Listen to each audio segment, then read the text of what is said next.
My name is Leila, currently 39 years old. I work as a researcher for a pharmaceutical company. My husband Ted is the same age as mine. We were college classmates and got married at the age of 27. We have no children. Our relationship was strained by the fact that we did not have children for a long time. For a while, after we got married, we were comfortable with each other as an extension of our relationship. However, when I got 29, which was our second year after marriage, things started to get a little weird. It started with a Christmas card from my in-laws. "Have you had children yet?" It was written in my mother-in-law's handwriting. She meant it's a gift, so she'll be happy if we have a child someday, right? I told my husband. "Well, I'd like to have one soon," he replied. "Well, if you want to have a child, that's what we should do." But my husband started to repeat that he wanted to have a child because of what my parents-in-law said. Then my parents-in-law started asking if we wanted to have a child, not only in the form of Christmas cards, but also in our faces every time we met. And that's not all. They make me sign up for a gym 5 times a week to build a body that will help me conceive.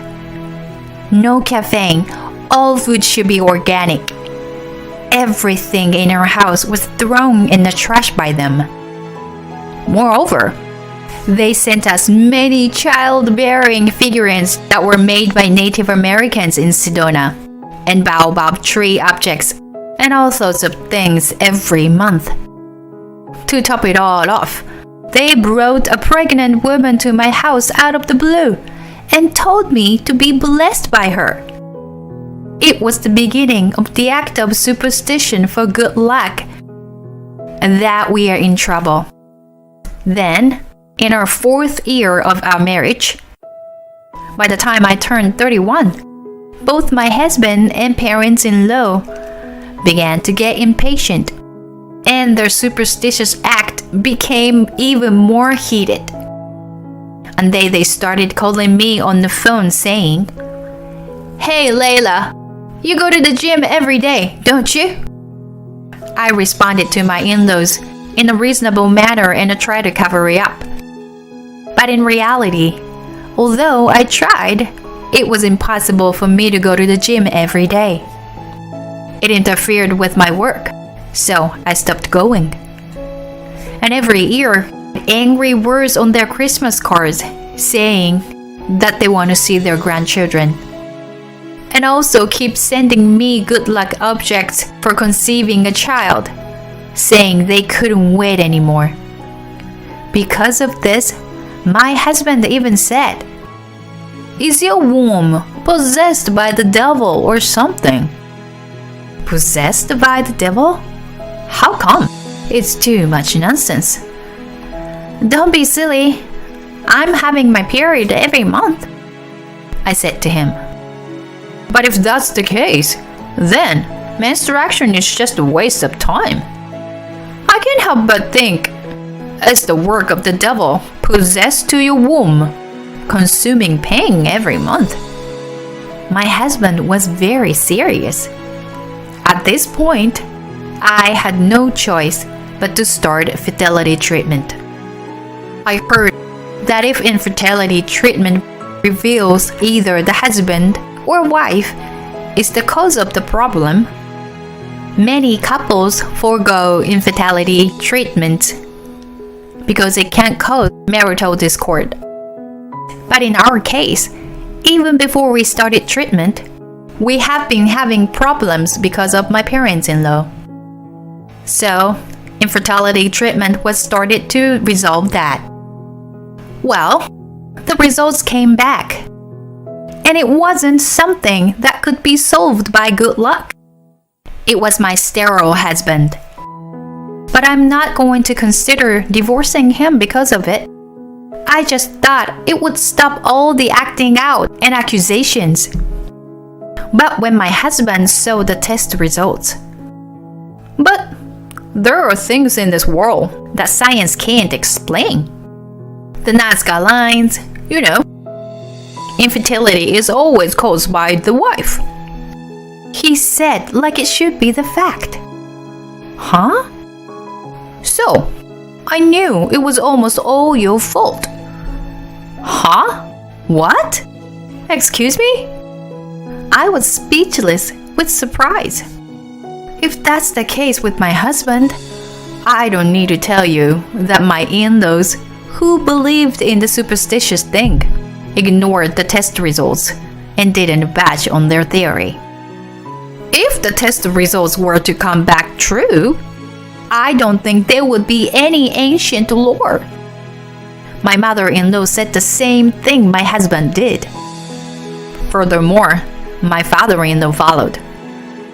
It's an ancient belief that childlessness is caused by the wife. Some say because she wants a superior seed, the egg chooses the seed it accepts. So we're talking about the host of the womb. Layla, listen to your womb. And that's the end of the story. What's the point of the test? What the hell is the voice of the womb? It's just a once-a-month tummy ache. You've spent a lot of money on fertility treatment, ready to go through with it. But it didn't help our strained marriage at all. According to my husband's formula, my responsibility 1. I don't believe the superstition. My responsibility number 2. I have period every month. My responsibility number 3. I lack passion for wanting children. Husband's responsibility number 1. Only the result of the fertility test. Therefore, it seems that I am the cause of the infertility versus him. It is just too unfair. Wait a minute. The passion to have a child? No way. I do want it too. The fact that I went through fertility treatment proves that I want it. And the period, the thing that I'm responsible for? How is that my fault? I yelled at my husband. I'm just saying that if a woman doesn't want to get pregnant, it won't happen. Don't you get it? He said like I was saying something wrong. And science can be turned upside down if you have the desire to wish for it. Mr. Gordon next door, he was told he had 3 years to live, but he's still alive for more than 4 years. You work for a pharmaceutical company, but you don't even know that. He started to say such a thing to me. This really pissed me off. I'm doing research for a pharmaceutical company to cure people's headache. The current drugs have a high risk of damaging the gastrointestinal tract. I'm trying to improve it. But when such noble research is neglected, I felt like my pride in my work, and by extension, my humanity, was being denied. In the meantime, he nagged me. There's no point in living with a woman who has no desire to have children. I guess this is some kind of karma that is prevent me from having children, and so on. And my parents-in-law also said to me, if you have the bad luck of not being able to have children, we should not allow you to marry our son. This is beyond the level of good luck or bad luck. Because my in-laws are like that, my husband's feelings started to drift away again. And it was a negative spiral. Before I knew it, my husband was coming home late. And the number of days he was away from home on weekends also increased.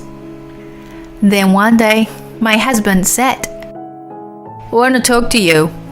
I knew you were the cause of our infertility. While I thought what's the point now, I also had a vague idea of what was to come. The way my husband looked at me had changed. And then he began to talk about what I had expected. Since you didn't have the desire to have a baby, my feelings for you had gone already. And as the reaction to that, I hooked up with a girl who came into the office as a temp. Her feelings for me were stronger than yours. And guess what? She got pregnant. So, I'll take a girl with stronger feelings for me. I'll be with her and answer to her feelings. Wow, is that so? Cool. I could only reply that way because I didn't listen to him seriously. Pregnant because of a strong feeling? How is that possible? I was like, well, congratulations, maybe? I don't know. But having a child with a woman you cheated on your wife with is absolutely wrong in the eyes of the world. I'm going to get my alimony, so be prepared for it, I told him. In response, my husband said, you are evil. I could smell infertility in the air. If you had been as devoted as she was to me, I don't think it would have ended like this. I hope you will carry that evil possessed in your womb and get the hell out of my life. He spit it on, and then, I'll move into my love nest with her. So, at best you can stay here in this house and be alone. And he left the house. Be alone? Sure, I'll enjoy being alone. What a joy! I no longer had any feelings for my husband because it's been proven that the husband is the cause of infertility. I don't want him to blame me for my lack of passion or for being possessed by something. I can't stand the thought of being accused of the cause of infertility. I felt a sense of relief that my life of being falsely accused and looked down upon every day was over. And all I felt was relief. Hey, I have another woman now, and will have a baby. I listened beside my husband as he gleefully called his in-laws. He was so confident that he was on speaker mode. Well, congratulations! I knew there was a difference between passion and a desire for a child. You should think you were free from bad luck. My mother-in-law was also in frenzy, blaming me alone for her misfortune of not having grandchildren. Within a few days, my husband was gone in high spirits to his new lover. The next day, I mailed the result of my husband's fertility test to his in-laws' house as a final gift. Now, a few years later, I was having a cup of tea in my shiny room after cleaning up on Saturday morning. I put some nice chocolate on the table. I was enjoying the most refreshing time of my life. And then the phone rang. I don't socialize much, so it's rare for my phone to ring on such a lazy afternoon. Who is it? I looked at the screen and saw it was my ex-mother-in-law. What is it? I answered the phone anyway. Please help me! I heard a shrill voice. I don't know what's going on. I was silent and my ex-mother-in-law continued as if she had lost her mind. That baby is definitely not my son's because she has darker skin and looks different from us. I pulled out my tea with a whoosh. Of course, she isn't. I was trying to tell them that the baby was definitely not my ex-husband's. So I sent my in-laws a copy of the test result. But it's funny how obvious the results showed its truth. There's nothing I can do to help. We're already divorced. I told her so coldly. Don't be so cold. It's fate that you became our daughter-in-law, isn't it? What kind of fate? I could have ignored her, but I wanted to see firsthand how confused my mother-in-law was. I decided to visit them the next day. I also had some things to say to them. When I visit the house, I found my ex-parents-in-law, my ex-husband, and his new wife. She wouldn't even look me in the eye. That's because when I divorced him, I took alimony from her too. They called her Scarlett, so I kind of knew her name. Well, maybe she's one of the cute ones. As soon as I arrived, my ex-mother-in-law said, "She gave birth to a baby, and it's a stranger's baby." She puffed up her nose and screamed, "We did everything we could do to help you have a healthy baby." My ex-mother-in-law is furious. "I didn't ask you to do anything. You just did everything on your own." She's no slouch either. "Stop it. Just stop. Both of you. It's obvious that the baby is not my son's." And my ex-father-in-law intervened. "It's funny that I'm here. I'm not involved in this at all. By the way, why am I being called here? It's also obvious that the baby is definitely not mine." I laughed at them. "I called you because it's money related, and you are the source of the cause of everything." My ex-mother-in-law made a loud accusation against me. "That's right. It's because you ripped off the alimony." She, too, turned her anger on me, and she turned her face to her husband. "This man lied to me when we started dating, saying he was paid twice as much as he made in a month. I would never have married him if he paid so little." She said out loud. "Me too. I wouldn't want to raise a child that is not mine. All you care about is money, money only." And my ex-husband was furious. "And the only reason this happened is because you, Layla. You took all the alimony." He threw his nonsense at me again. I laughed at his words instead. "If the cause of your disagreement is my alimony, what is the cause of your having to pay the alimony?" Everyone except me is stiffening up, shrinking back as if they've been hit where it hurts. You were so blinded by young women that you overstated your income. And you were so blinded by money that you begged for the child you had with another man. Whatever you say, it all started with you, didn't you?" Everyone fell silent. My words broke the silence. "So, whose child is it, after all? For you, money is no longer an option, right? Why don't you just tell us?"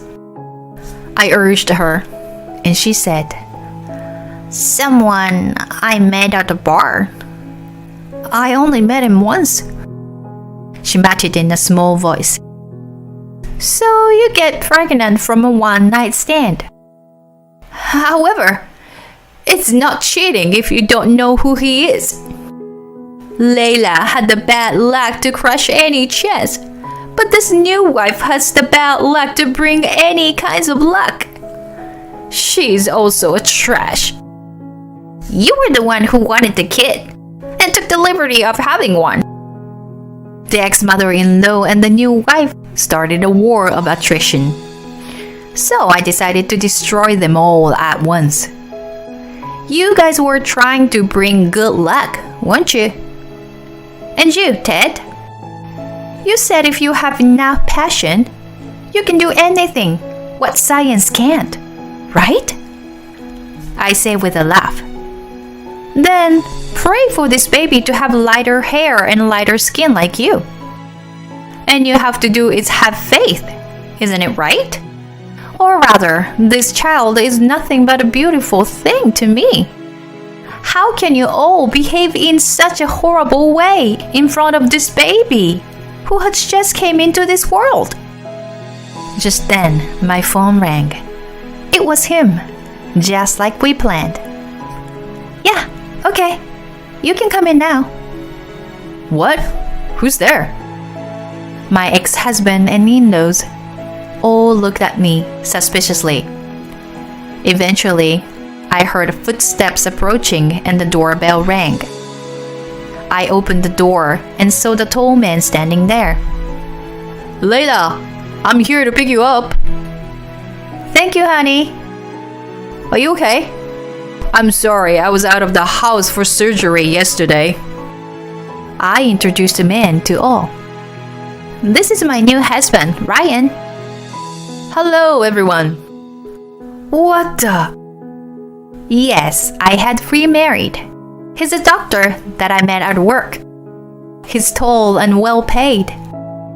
He's a lady first, a very kind man. Well, there's nothing the guys there can't beat. So, goodbye everyone. You told me to live alone, but as you can see, I'm not lonely anymore. I say sarcastically, and Ryan beside me said, I'll protect Layla, no matter what. Then my ex-husband, who didn't understand the situation, Huh? No. How come? He says something incomprehensible. He must have really lost his mind in the confusion of the situation. How's that possible? Layla told me. My husband interjected. It's okay to ask for good luck, if it's just to increase the possibilities a little. But it's not good to use good luck to bring others down. You can't use good luck to be happy to make others unhappy. And don't say it's the person's fault based on that. Then my ex-husband, whose mouth had remained open until then, he brought up his own theory again without any evidence. Well then, why is it that Mr. Gordon next door is living longer than his declared life expectancy? I thought Mr. Gordon had nothing to do with it. It's a standard practice to give a short life expectancy so that the patient can spend the rest of his life with no regrets. Doctors would never say that they would surely die within that period of time. Ryan said and continued, I will never let you people near Layla again. All you bring her is unhappiness. And left the house with me. After that, my ex-husband continued to email me for a while. He was running out of money and wanted me to help him with the alimony, even if it was just a little. According to the story, his new wife, Scarlett, eventually left the house without the child. I guess she gave up on her money-challenged ex-husband and drifted off somewhere far away. The ex-husband is now living with his in-laws, with the child Scarlett left behind. He would deserve it. There's no way I'm going to help him. I just hope the baby grows up safely and happily. Layla, I went to the jewelry store today. My husband handed me a beautifully wrapped box. When I opened it, I found a necklace that I had wanted for a long time. To be honest, it was a little too cute for me, but more than anything, it made me happy to see my husband's thoughtfulness. Thank you, honey. I'm so happy. But is today our anniversary or something? No, I'm just happy to spend every day with you. This is my gratitude to you. Oh, honey, thank you. I am so lucky to have you. I would be happy with him for the rest of my life. I thought quietly to myself and smiled back at them.